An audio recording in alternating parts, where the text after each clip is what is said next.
आस्थिबा प्राचीन महोदय मानकु पुणी उपस्थित बड़ सान समस्त को मोर भक्तिपूर्ण नमस्कार। Praise the Lord. प्रभु अनुग्रह करी ए सुंदर सुजोग देले पुणी बाइबल सोसाइटी को मध्य धन्यवाद दउची जे मते किछि कहिबा पय सुजोग देले सेति पय धन्यवाद दउची।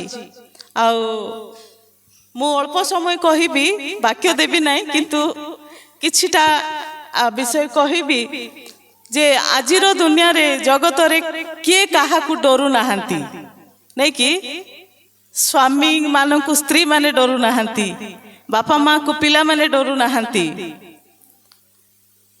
कि वर्कर माने तांकर बॉस मान को मध्य डरू नाहंती। किंतु बाइबल को हे आमे का को डरिबा कि न डरिबा सेटा बड़ विषय नुहे किंतु हमर सृष्टिकर्ता जे हमको सृष्टि कले निर्माण कले जे आम मानकर प्रतिपालन करूचंती जे आम मान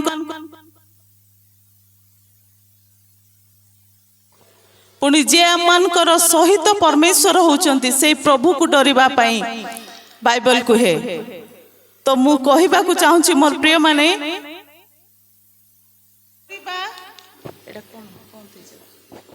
जगत रे काहा को डरिबा कि न डरिबा सेटा बड़ विषय नुहे किंतु हमर सृष्टिकर्ता परमेश्वर को आमे भय करिबार अछि।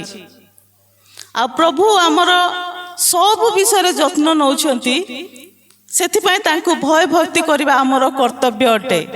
आ जे माने सदा प्रभु को भय करंती से मान को पाई हमर परमेश्वर किछि आशीर्वाद मध्य रखिछंती।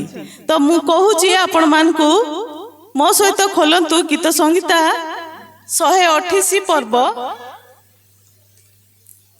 सेठी गोटे आशीर्वाद देखुचु जे लेखा जाए जो माने सदा प्रभु को भय करंती से मानकर कौन कौन आशीर्वाद हबो सेठी वर्णना करा जाए। गीत संगीता 128 तार एक पद मु पढ़ुची देखंतु जो माने सदा प्रभु को भय करंती और ताहांको पथरे चालंती से मानकर प्रत्येक लोक धन्य।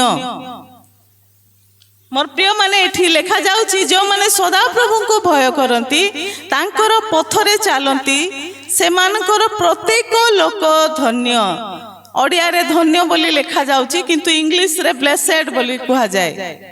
धन्य माने तार अर्थ आशीर्वाद पात्र माने के माने आशीर्वाद प्राप्त जे माने सदा प्रभु को भय करंती तांको पथरे चालंती से मान को प्रभु आशीर्वाद करबी बोली कहउचंती।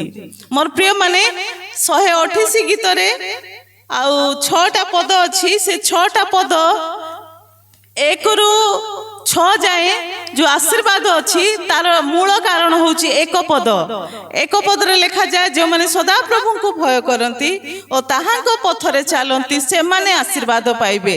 केमती आशीर्वाद पाइबे तुम्भे आपना हस्तकृत परिश्रमर फल भोजन करिवो।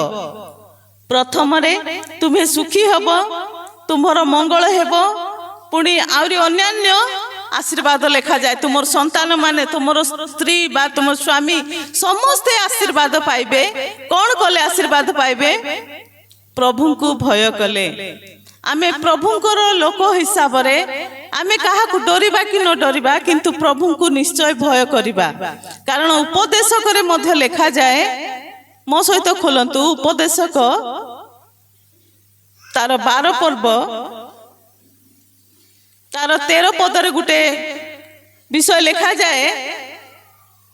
ज्ञानी सोलोमन पृथ्वीर सबुठारु ज्ञानी लोक थिले आउ तांकर ज्ञान रे से सब विषय को अनुसंधान करी देखिले आउ गोटे विषय को से सार बोली कहिले ता 13 पदरे लेखा जाए। सार कथा एही सबु सुना जाई अछि परमेश्वर को भय कर और ताहांको आज्ञा सबु पालन कर कारण एहा ही मनुष्यर पूर्ण कर्तव्य। ज्ञानी सोलोमन तांकर ज्ञानर सब विषय से तत्वावधान करिकी सब विषय को से ज्ञान रे सब देखिकी गोटे विषय को सार कथा बोली कहिले कौन प्रभु को भय कर आउ तांकर आज्ञा सबु पालन कर सेटा ही मनुष्यर पूर्ण कर्तव्य अटे। गीत रचक मध्य कहउचंती प्रभु को भय कर ताहाले तुममानकर समस्त विषय रे आशीर्वाद मिलिबो। मोर प्रिय माने प्रभु को भय करिवार अछि। प्रभु को भय माने कोन सेटा गुटे कहबा को चाहूची। हितोपदेश तार 8 पर्व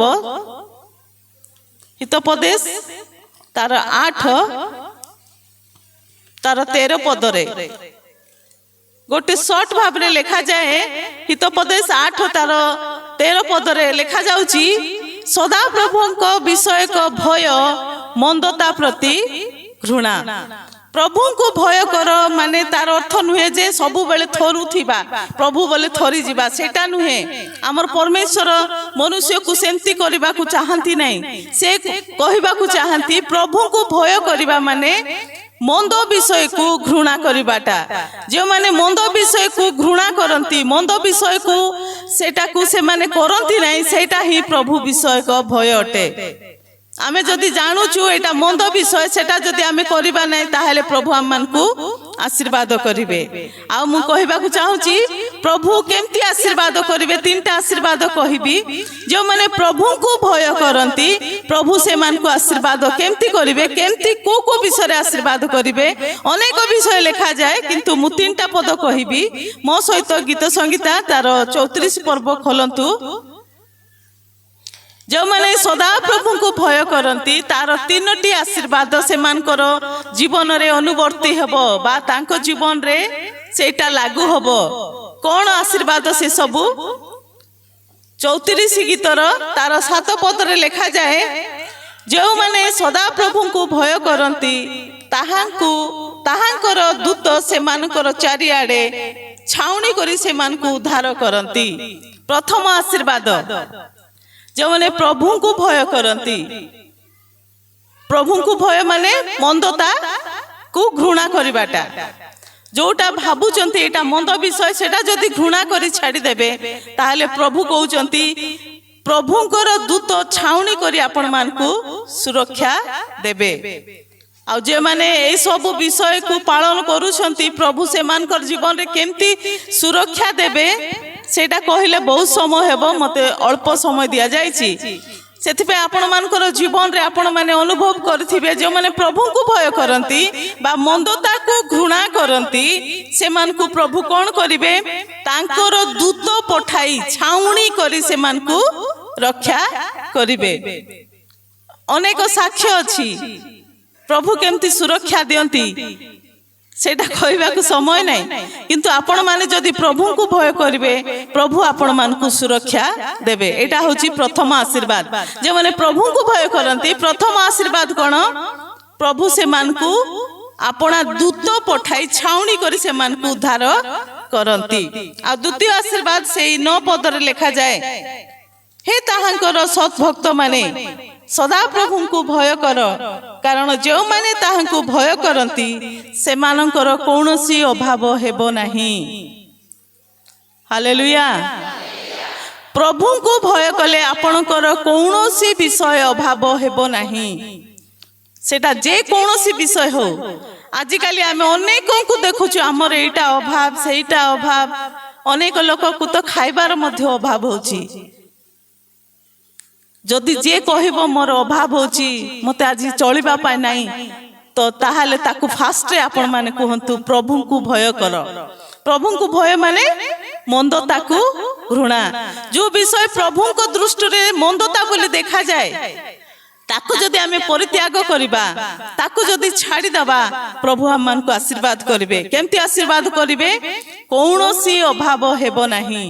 आमे गोटे लोक को आशीर्वाद जे हमको प्रणाम कला बा नमस्कार कला ताकु आमे आयुष्मान भव कि गॉड ब्लेस यू प्रभु तो तते आशीर्वाद करंतु बोली करी किंतु सेटा आशीर्वाद हबो नै। मोर प्रिय माने जार जीवन रे जदि प्रभु भय नाही तार कौनसी मंगल ही नहीं। सेथि पई ईश्वर को भय करंतु। प्रथम आशीर्वाद प्रभु सुरक्षा देबे आ द्वितीय आशीर्वाद होची कौनसी विषय रो अभाव हेबो नाही। जे कौनसी विषय हो गोटे मनुष्य पई केते विषय आवश्यक पड़े जदि प्रभु को भय करिवे प्रभु से सब अभाव पूर्ण करिवे। हालेलुया। ଆଉ ତୃତୀୟ ଆଶୀର୍ବାଦ ମୋ ସହିତ ଖୋଲନ୍ତୁ ସେଇ ଗୀତ ସଂହିତା 145 ପର୍ବର 19 ପଦ। ଗୀତ ସଂହିତା 145 ର 19 ଏଠାରେ ଏମିତି ଲେଖାଯାଏ, ସେ ଆପଣା ଭୟକାରୀ ମାନଙ୍କର ବାଞ୍ଛା ପୂର୍ଣ୍ଣ କରିବେ, ଆହୁରି ସେ ସେମାନଙ୍କର କାକୁକ୍ତି ଶୁଣିବେ ଓ ସେମାନଙ୍କୁ ଉଦ୍ଧାର କରିବେ। ହାଲେଲୁୟା। ପ୍ରଭୁ କେଡ଼େ ପ୍ରତିଜ୍ଞା କରୁଛନ୍ତି ମୋର ପ୍ରିୟ ମାନେ। କେବଳ ଆମର କର୍ତ୍ତବ୍ୟ ହେଲା ଆମେ ପ୍ରଭୁଙ୍କୁ ଭୟ କରି ଆଗକୁ ବଢିବା। ପ୍ରଥମ ଆଶୀର୍ବାଦ କଣ କହୁଛନ୍ତି? ତାଙ୍କର ସେ କଣ କରିବେ? ବାଞ୍ଛା ପୂର୍ଣ୍ଣ କରିବେ, ମାନେ ମନ ବାଞ୍ଛା, ମନର ଡିଜାୟାର କୁ ଫୁଲଫିଲ କରିବେ। କେତେବେଳେ କରିବେ? ଆମର ମନୁଷ୍ୟ ଭାବରେ ଆମର ଜୀବନରେ ଅନେକ ଆଶା ଥିବ ନାଇଁ କି? ମତେ ଏଇଟା ଥିଲେ ଭଲ ହେଇଥାନ୍ତା, ମତେ ଏଇଟା ଥିଲେ ଭଲ ହେଇଥାନ୍ତା, ମତେ ଏଇଟା ଇଚ୍ଛା, ଏଇଟା ଦରକାର। ଆମର ମନରେ ବହୁତ ଇଚ୍ଛା କରୁ ନାଇଁ କି? ମତେ ଏଇଟା ଲୋଡ଼ା, ସେଇଟା ଲୋଡ଼ା, ସେଇଟା କେତେ ବିଷୟ ଆମେ ଚିନ୍ତା କରୁ କିନ୍ତୁ ପାଇନଥାଉ। କିନ୍ତୁ ପ୍ରଭୁ ଆଜି ପ୍ରତିଜ୍ଞା କରୁଛନ୍ତି ଆପଣ ମାନଙ୍କୁ, ମତେ ଭୟ କର, ସଦା ପ୍ରଭୁଙ୍କୁ ଭୟ କର। ଆଉ ସଦା ପ୍ରଭୁଙ୍କୁ ଭୟ କଲେ କଣ କରିବେ?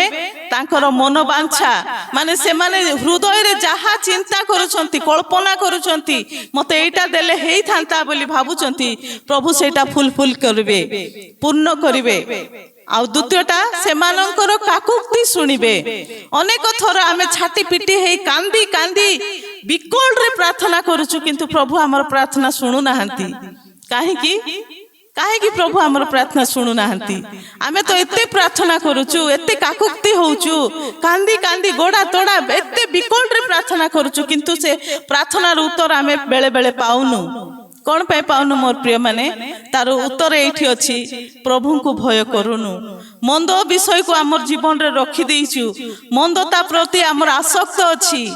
ପ୍ରଭୁ ସେ ଲୋକମାନଙ୍କୁ ଆଶୀର୍ବାଦ କରିବେ ନାହିଁ ଯେଉଁମାନେ ମନ୍ଦତାକୁ ଘୃଣା କରନ୍ତି, ସେଟା ସବୁ ଛାଡ଼ନ୍ତି ଆଉ ତାଙ୍କର ପଥରେ ଚାଲି ତାଙ୍କର ବାକ୍ୟ ପାଳନ କରନ୍ତି। ପ୍ରଭୁ ତାଙ୍କର କାକୁକ୍ତି ଶୁଣିବେ।